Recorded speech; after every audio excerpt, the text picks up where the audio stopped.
네, 성도 여러분 안녕하십니까? 행복한 안식일입니다.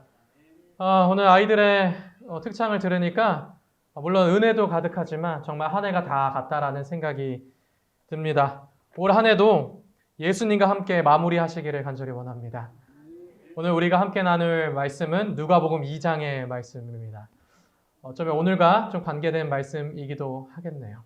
누가복음 2장 1절로부터 7절의 말씀을 읽도록 하겠습니다. 이때 가이사 아구스도가 영을 내려 천하로 다 호적하라 하였으니 이 호적은 구레뇨가 수리아 총독이 되었을 때에 첩번한 것이라.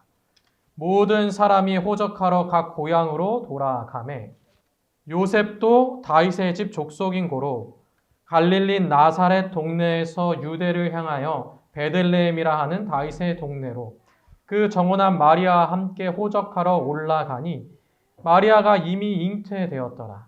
거기 있을 때에 해산할 날이 차서 맏 아들을 낳아 강보에 싸서 구유에 누웠으니 이는 사관에 있을 곳이 없음이노라. 오늘이 12월 25일입니다. 많은 사람들은 이때가 되면 이렇게 인사를 하죠. Merry Christmas and Happy New Year. 즐거운 성탄절 되시고 즐거운 새해 되세요 라고 하는 인사입니다. 특별히 청교도들이 많았던 미국 사회에서는 이러한 인사가 매우 자연스럽게 느껴졌습니다. 그런데요, 근래에 와서는 이렇게 인사하지 않습니다. 오히려 메리 크리스마스라고 인사를 하면 문제가 생기죠. 분명 제가 어릴 적 보았던 미국 영화들에서는 다들 그렇게 인사를 했었습니다. 제가 어릴 때는 이런 영화들이 아주 유행을 했죠. 나 홀로 집에라고 하는 영화입니다. 요즘에는 해리포터라고 하는 것이 이 크리스마스 때 되면 많이 나오더라고요. 하지만 제가 어릴 때는 크리스마스 하면 나 홀로 집에였죠. 이 영화를 보면 영화의 내용을 말씀드리진 않지만 고독들을 잘 물리치고 다시 가족들을 만났을 때 아주 훈훈하고 따뜻한 장면에 이렇게 얘기를 하죠. 메리 크리스마스 and 해피 뉴 이어. 또 비둘기의 아줌마가 이 주인공을 도와준 후에도 이렇게 얘기하죠. 메리 크리스마스 and 해피 뉴 이어. 그러나 최근에 들어와서 미국 사회는 더 이상 메리 크리스마스라고 인사를 하지 않습니다. 그렇게 인사를 하면 문제가 생기죠. 전에 우리 너무나도 잘 아는 항상 문제를 만들었던 도널드 트럼프 대통령은 미국 사람들에게 새해 인사를 메리 크리스마스라고 하였습니다. 그래서 문제가 되었습니다. 요즘에는 그렇게 인사하지 않죠. 조 바이든 대통령은 이렇게 인사합니다. 해피 홀리데이. 조 바이든 대통령뿐만 아니라 오바마 대통령도 이전에 그렇게 인사했습니다. 해피 홀리데이 and 해피 뉴 이어. 왜 해피 홀리데이라고 인사하게 되었을까요? 사실 미국 사회 초기에는 대부분이 다 그리스도인들이었죠. 청교도를 믿는 사람들이었습니다. 그래서 그들은 모두 예수님을 믿는 신앙 가운데 살았고 사회적 문화 자체가 기독교 문화 속에 살았습니다. 그러니 사실 크리스마스가 휴일이라는 개념도 있지만 그 속에는 더 큰 의미를 담겨져 있습니다. 그것은 예수님이 세상에 오신 것을 축하한다. 탄생을 축하한다라고 하는 의미를 담고 있는 거죠. 그래서 미국 사회 초기에는 예수님이 오신 날을 축하합니다. 그리고 새해 복 많이 받으세요. 라고 이야기해도 모두가 다 이해하고 공감이 되는 이야기였습니다. 그러나 미국 사회는 점점 발전하고 많은 이민자들이 미국 사회에 오게 되었습니다. 그 가운데는 유태인도 있고 다른 유럽 사람들도 있고 또 아프리칸, 아메리칸도 있습니다. 흑인들도 있다는 얘기죠. 그런데 그들은 다 각자의 종교와 문화를 가지고 있습니다. 12월은 그러한 종교적인 기념일들이 참으로 많은 날입니다. 12월에는 이슬람의 명절도 있고 유대인의 명절도 있고 심지어 흑인의 명절도 있습니다. 아프리카의 명절들도 있죠. 그리고 유럽의 이방신을 섬기는 명절날도 12월에 있습니다. 그러니 예수님 탄생을 축하합니다 라고 이야기하면 그 사람들이 어떻게 생각하겠어요? 나는 예수님 안 믿는데 왜 이 사람은 나한테 예수님 탄생을 축하한다라고 인사하나? 라고 생각을 하게 되는 거죠. 그래서 종교적 차별을 없애자는 이유로 요즘에는 메리 크리스마스라고 인사하지 않고 해피 홀리데이라고 인사를 합니다. 그 뜻은 이것이죠. 나는 당신의 종교가 무엇인지 모르지만 당신의 종교에 따라서 12월 즈음에 있는 내 종교의 기념일을 즐겁게 보내시고 또 즐거운 새해를 맞으세요 라고 인사를 하는 겁니다. 더 이상 12월 연말에 예수님의 탄생을 기념하는 인사를 하지는 않습니다. 그런데 조금 더 우리가 생각해 보면 사실 이미 오래전부터 우리는 메리 크리스마스라고 인사는 했지만 예수님의 탄생을 기념하지는 않았습니다.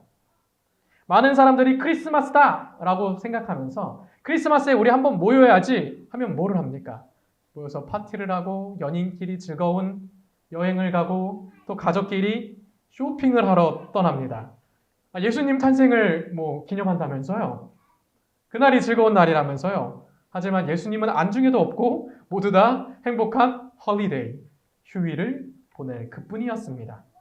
물론 12월 25일이 예수님께서 세상에 오신 날은 성도 여러분 아닙니다. 이 얘기에 대해서 놀라시는 분도 있고 나 전부터 알고 있었는데 하시는 분도 계실 것입니다. 초기에 기독교인들은 크리스마스 12월 25일을 예수님의 탄생 기념일로 지키지 않았습니다. 신학자이자 초대 교부였던 오리게네스는 크리스마스를 정하고 12월 25일을 지키는 것은 이교적 행위라고 말했습니다. 그랬던 것이 교황 율리우스 1세 때가 되면서 12월 25일을 예수님의 탄생일로 정하고 축하하게 되었습니다. 왜요? 왜 12월 25일을 예수님의 탄생일로 정하고 축하하게 되었을까요? 당시의 로마적 상황을 보면 우리는 이 일에 대해서 좀 이해할 수 있게 됩니다. 당시의 로마는 라틴 사람들도 많이 있었고 또 새롭게 게르만족, 즉 이방인들도 많이 로마에 들어오게 되었습니다. 그런데 라틴족들도 그리고 게르만족들도 그를 나름대로의 종교를 갖고 있었고 축제를 갖고 있었는데 그날이 바로 12월 25일이었습니다. 그때가 되면 사람들은 모아놓았던 양식을 맛있게 먹고 축제를 벌이고 이방신을 섬겼습니다. 그러니 기독교에서는 그러면 우리도 12월 25일을 기념일로 바꿔서 제정하면 그 사람들이 교회에 들어왔을 때 뭐 하지 않겠구나. 낯설어하지 않고 자연스럽게 그 축제를 즐길 수 있겠구나라고 생각을 한 것이죠. 이렇게 함으로써 많은 이방인들을 교회로 개종시키고 싶었습니다. 그것이 바로 크리스마스의 유래가 된 것이죠. 종교학 대사전에는 이렇게 말합니다. 제 이야기가 아니라요. 종교학 사전에 이렇게 써 있습니다. 일반적으로 이 시기에 큰 축제를 행하는 것은 고대 시대의 사회 관습이었다. 그 중에서도 요람기에 그리스도 교회가 개종을 원하였던 로마인이나 게르만인 사이에는 동지 제사가 성대하게 행해졌는데 창고에는 수확된 곡물이 가득 차 있다. 목초가 부족한 겨울을 대비하여 도살한 가축의 고기도 충분히 저장되어 있다. 1년의 힘든 노동에서 해방되고 마음의 여유가 생기는 이 시기 사람들은 이어서 찾아올 식량 부족을 잊고 먹고 마시는 성대한 축제를 행하였다. 생명의 은혜를 준 태양의 힘을 약화시키고 겨울을 가져올 자연의 분노를 진정시키기 위해서 사람들은 곡물을 바치고 풍작 풍요를 기원해서 불을 피웠다. 온 세상에 초목이 메마를 때 푸르름을 유지하는 상록스는 영원한 생명의 상징으로 장식되었다라고 종교학 사전에 분명히 나와 있습니다. 저희 교회 이야기가 아니고요. 학자들의 이야기입니다. 그래서 사실은 12월 25일은 예수님의 탄생 기념일이 아니라 생명을 잃어가던 태양에게 다시 생명을 주고 자연의 분노를 잠재우기 위한 성대한 이교도의 축제일이었습니다. 그래서 12월 25일에 해피 홀리데이라고 이야기하면 참으로 사실은 시기적절한 것이죠. 그것이 맞는 말입니다. 그동안 그리스도인들은 이날을 예수님의 탄생 기념일 성탄절로 생각해 왔지만 사실은 이교도의 축제일이었습니다. 그러면 오늘 크리스마스 휴일을 성도 여러분 어떻게 보내려고 계획하셨습니까? 물론 성경적으로는요.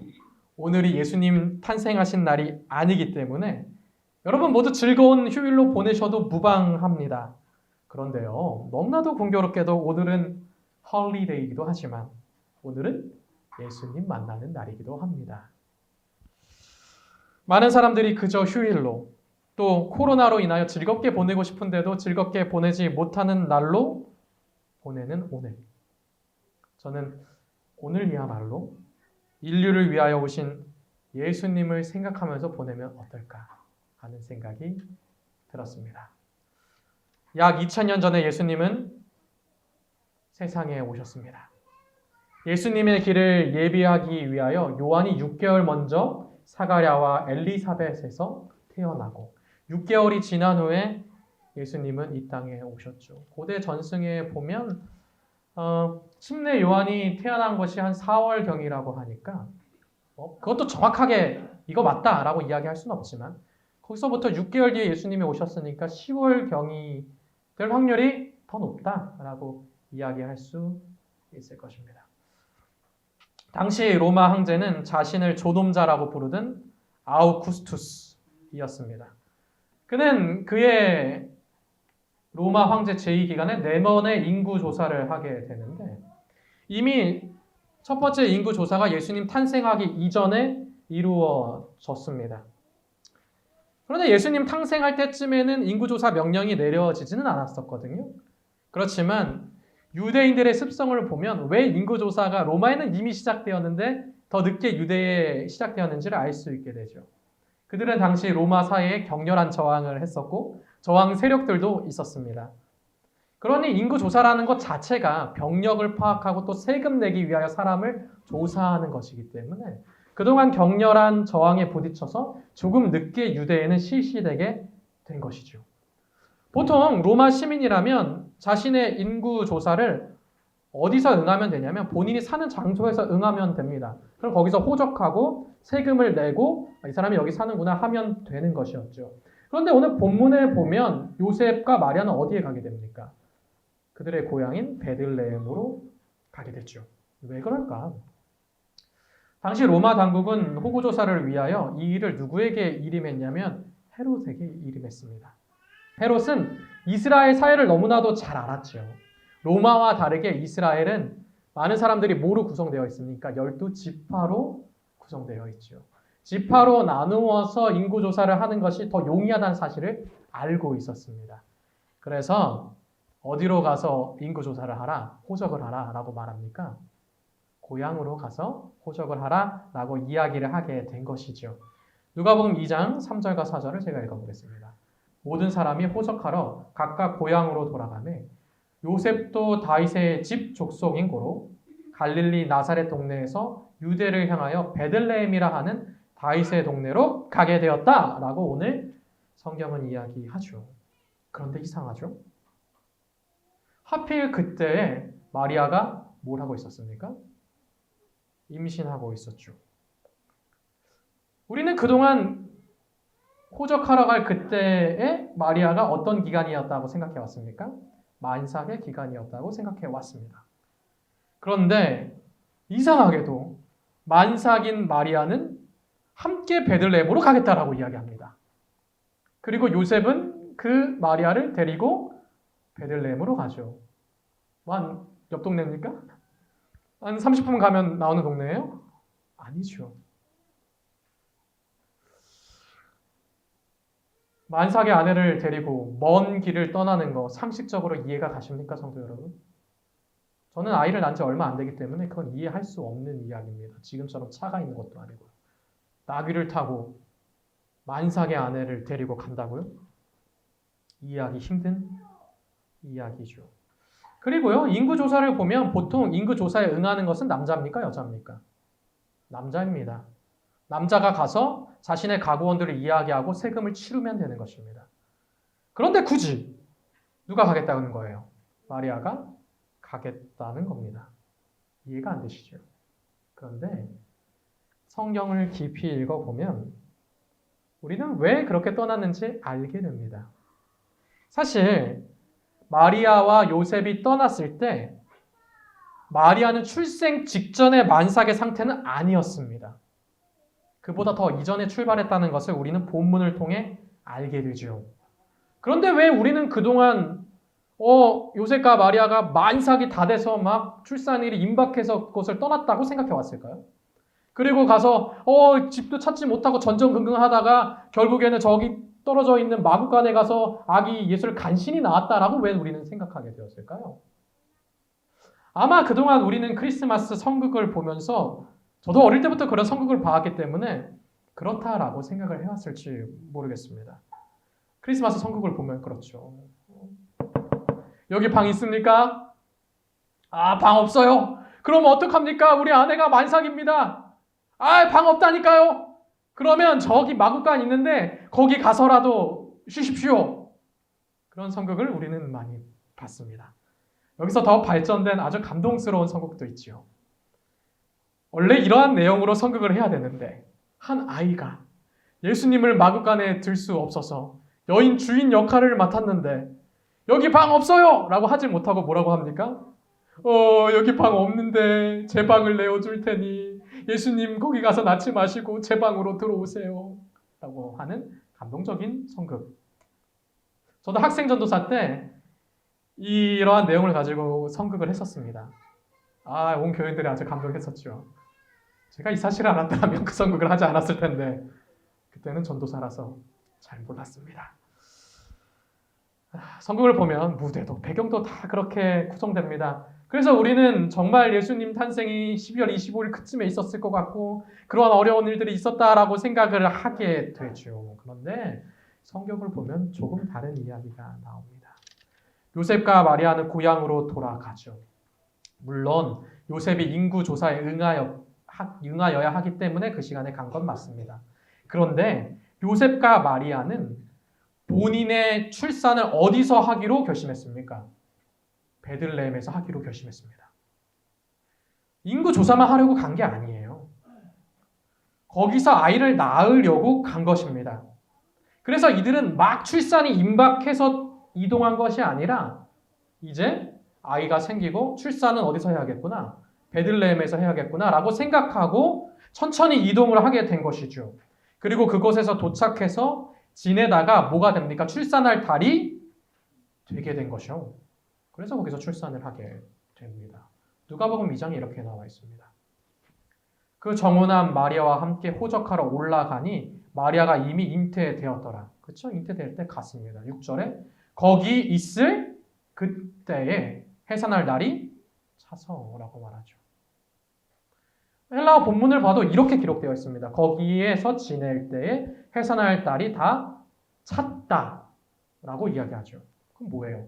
거기에 있으니 그곳에서 뭐예요? 만삭의 달이 된 것입니다. 마리아는요, 예수님께서 어떠한 존재라는 사실을 알고 있었습니까? 알고 있었죠. 그는 천사를 통해서 그 사실을 알았습니다.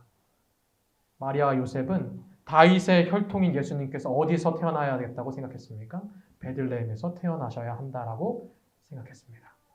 그러한 생각으로 그들은 다윗의 성을 향해 간 것입니다. 그들의 고향이기도 하지만요. 다윗의 가족과 다윗이 양을 쳤던 곳, 생활했던 곳, 그것을 향해 간 것입니다. 그리고 그것이 바로 어디에 예언된 이야기입니까? 성경에 예언된 이야기죠. 그래서 그들은 거기를 향해 가야만 했습니다. 미가서 5장에 보면 이렇게 말하죠. 베들레헴 에브라다야, 너는 유대 족속 중에 작을지라도 이스라엘을 다스릴 자가 내게 나올 것이라. 그의 근본은 상고의 태초이니라. 예언대로 그들은 준비하기 위하여 간 것입니다. 그러나 그렇게 마음을 다 가지고 베들레헴에 갔다고 할지라도 그곳에는 방이 넉넉했어요? 그러지 못했어요. 그렇지 못했다고 하는 거죠. 왜냐하면 배경을 보니까 모든 사람들이 다 어디 가서 호적하래요? 고향 가서 호적하래요. 그런데 당시 이스라엘 사회를 보게 되면 남방 유다에 사는 사람들과 갈릴리에 사는 사람들 대부분이 다 어느 지파의 사람들입니까? 당연히 유대 지파 아니면 베냐민 지파입니다. 그러니 고향으로 돌아가면 다 어디로 와야 돼요? 유대 지파에 속한 땅으로 와야겠죠. 이스라엘이나 베들레헴이나 그쪽으로 다 올 수밖에 없죠. 그러면 온 지역에 있는 사람들이 다 그쪽으로 모이는 것입니다. 그러니 방이 있겠습니까? 없겠습니까? 당연히 없는 것이죠. 그러면 아까 우리가 얘기했던 성국 속에 그러한 장면을 또 떠올릴 수 있는데 여간에 방이 없어서 물론 있었지만 영안에서 나가라 그랬나? 그렇게 생각할 수도 있습니다. 그러나 우리가 성경을 자세히 보면 또 그 이야기를 온전히 알게 되죠. 사실 이스라엘 동방의 문화에서 손님이 왔을 때 내쫓는 경우는 거의 없습니다. 지금도 그렇습니다. 동방사에 가면 먼 나그네를 잘 대접하는 게 그들의 임무이자 책임이라고 그들은 생각하고 있습니다. 그것이 특권이라고 생각해요. 그래서 방 있습니까? 라고 얘기했는데 방 없어요. 마구간으로 가세요. 라고 하는 건 그들의 사회에서 있을 수도 없는 일입니다. 그러면 이것은 무슨 일일까요? 물론 마리아와 요셉이 먼 길을 떠나서 이곳에 와서 한 집에 머물러 있었겠지만 그곳에서는 넉넉한 공간이 없었을 것입니다. 왜냐하면 호적하러 많은 사람들이 이미 와 있었기 때문이죠. 많은 사람들이 북적북적한 거기서 요셉은 마리아의 산딸이 되었다는 사실을 알게 되었습니다. 당연히 그럴 계획으로 왔으니까요. 그런데 아이를 낳으려면 어떤 공간이 필요합니까? 사람들이 막 바글바글한 공간에서 아이를 낳을 수 있나요? 아니요. 그렇게 하면 안 되는 것이죠. 그러면 산모에게도 위험하고 아이에게도 매우 안 좋습니다. 그래서 한적한 아이를 낳을 공간을 찾아야만 합니다. 그런데 당시 상황을 보니 그러한 공간을 찾을 수가 없는 것이죠. 요셉은 각 집을 다 돌아다니면서 혹시 여기 아이를 낳을 만한 공간이 있나요? 라고 물어보면서 다녔습니다.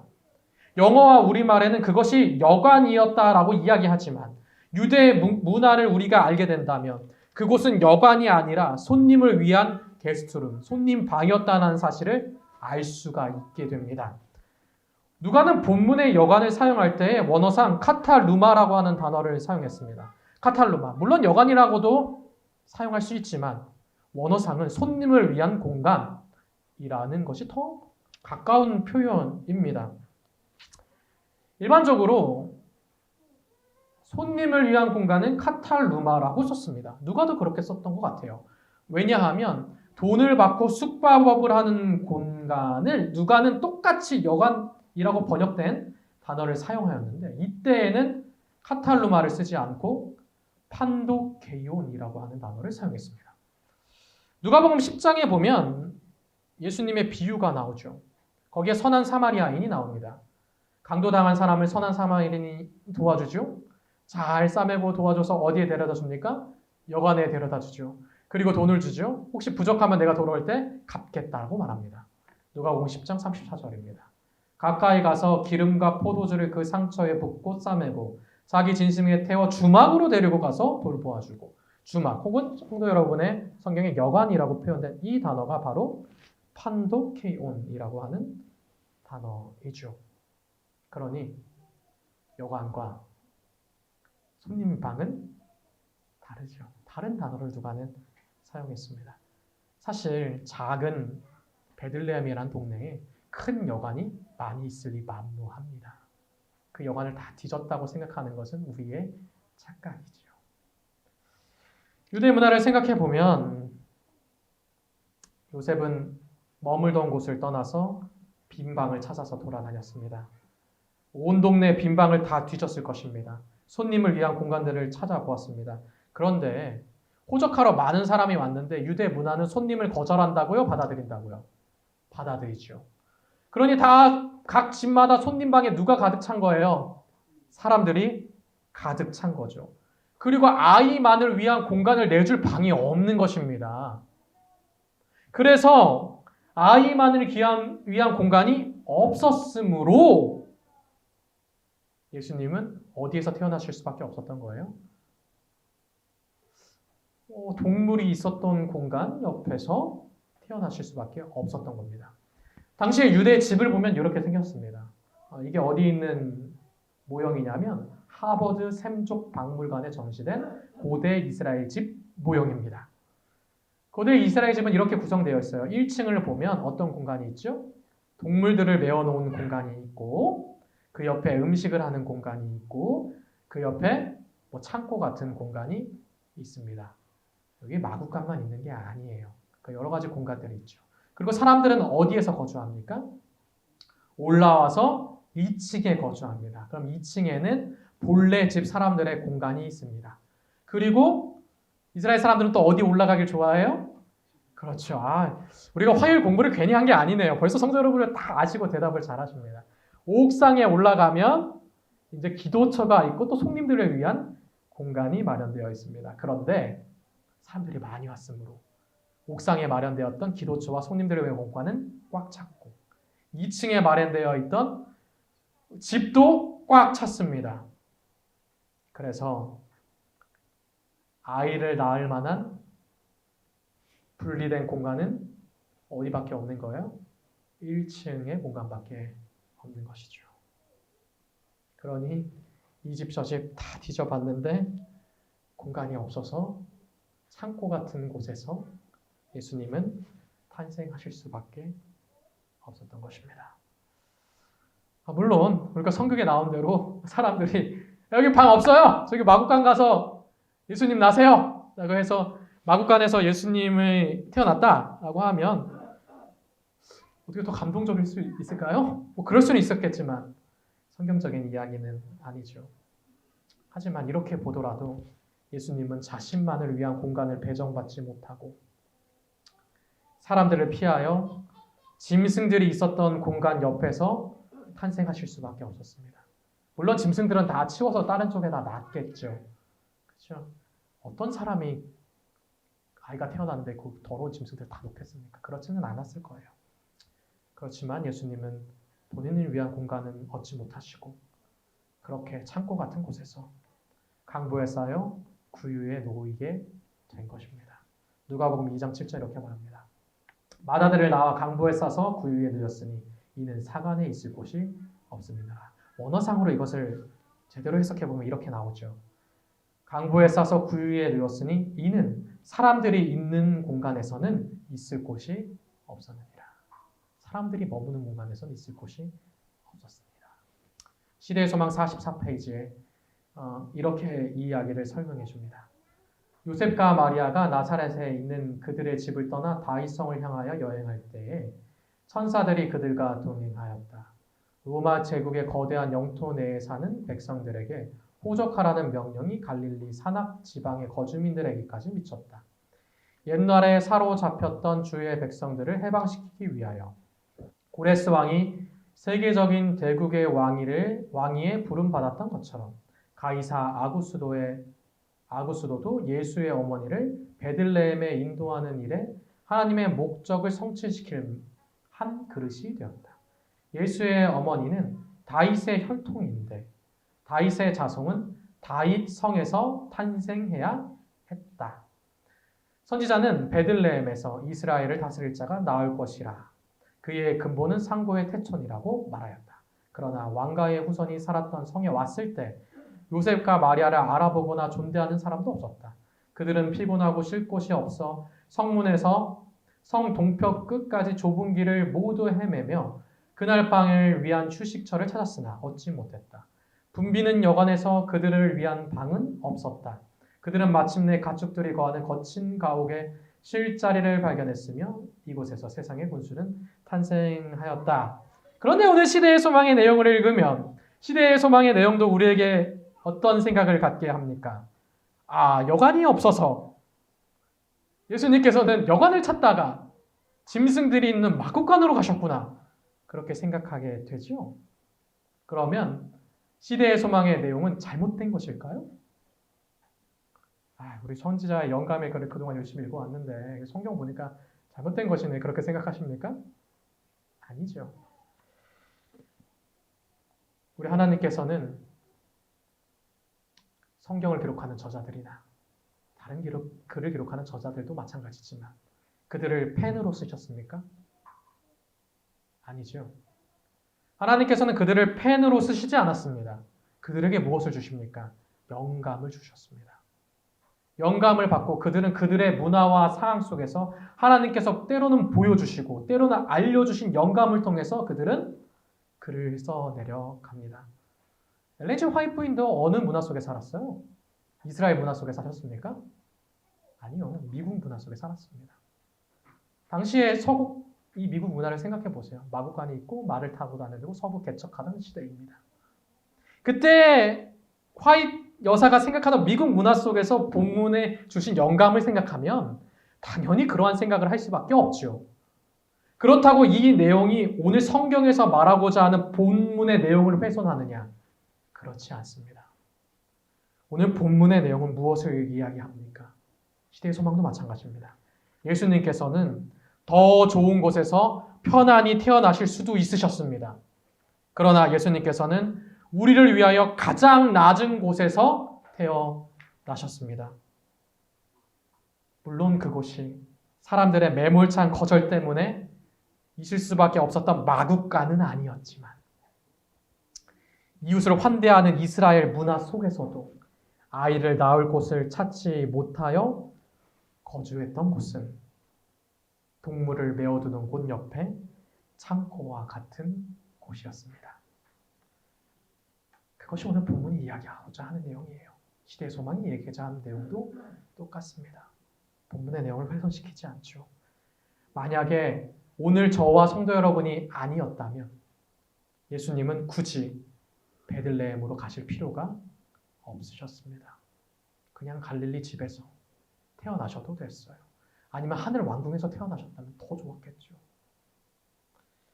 하늘 보좌를 버리고 예수님은 우리 때문에 임기응변식으로 간신히 준비도 안 된 그곳에서 태어나셔야만 하셨습니다. 저에게는 두 아들, 딸이 있죠. 아들 한 명, 딸 한 명. 저는 이 아이를 출산하기 위하여 어디로 간지 아십니까? 36 서울병원으로 갔습니다. 여기서 안 낳고요. 왜요? 예산에서 병원을 하시는 분들이 이 설교를 보시면 안 될 텐데요. 예산 병원은 믿음직스럽지가 않았기 때문입니다. 그들이 잘 못한다는 이야기는 아닙니다. 더 들어보시면 예산 병원을 하시는 분들도 이해를 해주실 거예요. 36 서울병원 원장님이 양거승 원장님인데 제가 개인적으로 양거승 원장님을 잘 압니다. 제가 중화동교회에서 전도사 했을 때 중화동교회 장로님이셨거든요. 그리고 저희 어머니도 중화동교회를 다니시는데 지금도 양거승 원장님이 중화동교회 다니시거든요. 그러니 당연히 어디 가겠습니까? 잘 아는 사람이 좀 더 신경 써서 하지 않겠습니까? 그래서 준비된 곳으로 간 겁니다. 그리고 그곳에 가면 조리원이 있는데 그 36 서울병원에서 운영하는 조리원이죠. 그곳에 가면 우리가 먹을 수 있는 음식으로 산모를 잘 돌봐줍니다. 그러니 저는 준비가 잘 되어 있는 36 서울병원으로 간 것이죠. 하물며 인간의 아이가 태어날 때도 인간은 이렇게 모든 것을 다 준비합니다. 하나부터 열까지 계획을 세우고 준비를 하죠. 그러나 하늘의 왕께서 세상에 오실 때는 이러한 배경들로 인하여 아무것도 준비되어 있지 않았습니다. 그래서 그분은 우리를 위하여 가장 겸손하게 가장 낮은 곳에서 태어나셔야만 하였습니다. 시대의 소망 48페이지의 이야기는 우리에게 참 많은 이야기들을 전해줍니다. 제가 그 설명을 한번 잘 읽어드릴게요. 베들레헴의 이야기는 담이 없는 주제이다. 그 속에는 깊은 하나님의 지혜와 지식의 부요함이 숨겨 있다. 우리는 하늘의 보좌를 구유와 바뀌시고 경배하는 천사들과 교제를 외양간의 가축과 바꾸신 구주의 희생에 경탄한다. 사람의 자만심과 자부심은 그의 임재 앞에 견책을 받는다. 그러나 그것은 놀라운 겸비의 시초에 지나지 않았다. 아담이 에덴에서 죄를 짓지 않았을 때라도 하나님의 아들이 인성을 취하시는 것은 거의 무한한 굴욕이 되었을 것이다. 그런데 예수께서 인류가 4000년간 죄로 말미암아 연약해진 때에 인성을 취하셨다. 그는 아담의 모든 자녀들과 같이 유전의 법칙이 끼쳐온 결과를 받으셨다. 이러한 결과가 어떠하였는지는 예수의 육신이 조상들의 역사 가운데 드러나 있다. 그는 이러한 유전을 지니고 우리의 슬픔과 시험을 당하시고 우리에게 죄 없는 생애의 모범을 주시기 위하여 오셨다. 하나님께서 독생자를 주셔서 더욱 심한 투생과 더욱 무서운 위기를 당하게 하신 것은 우리 어린 자녀들을 위하여 인생의 길을 안전하게 하기 위함이었다. 사랑은 여기 있다. 기이하도다 하늘이요 놀랍도다 땅이요. 사랑하는 성도 여러분, 오늘은 예수님 오신 날이 아닙니다. 그러나 모든 사람이 휴일로 보내는 날, 모든 사람이 단순히 즐기고 보내는 오늘, 저는 우리를 위하여 하늘 보좌를 버리시고 가장 낮은 곳으로 우리 때문에 오신 예수님을 기억하고 만나는 날이 되기를 간절히 원합니다. 저는 오늘 이렇게 인사하고 설교를 마치려고 합니다. Happy Sabbath and Happy New Year. 예수님 만나는 행복한 날, 새해 복 많이 받으세요. 감사합니다.